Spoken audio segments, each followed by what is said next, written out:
It was very exciting for me to be able to receive the MDA Legacy Award this year. It's somewhat of a lifetime achievement award, I guess, that MDA has started giving out. And so they asked me in association with the award to give a brief overview of my career, which was a bit challenging because I've been at this for a while.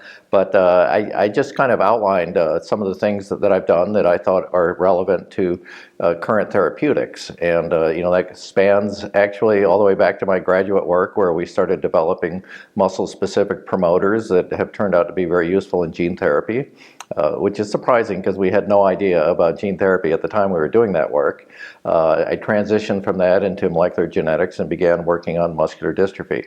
In particular, we focused on a mouse model for muscular dystrophy and did some of the initial characterization of that model. And we then began cloning out the mouse gene equivalent to the one that is defective in human Duchenne muscular dystrophy.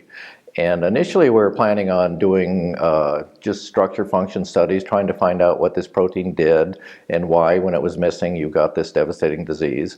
And in doing so, we started creating new mouse models and realized we were having a therapeutic impact, and that spurred my interest in gene therapy.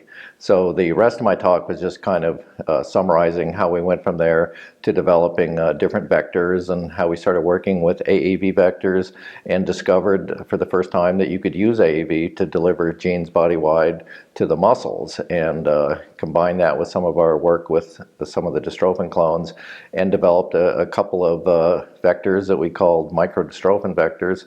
And several of them are now in human clinical trials, and one of which was just approved last year for the first gene therapy for Duchenne muscular dystrophy. So it was very exciting for me to be able to kind of go through that arc from my early graduate career days to having a drug being approved for human use.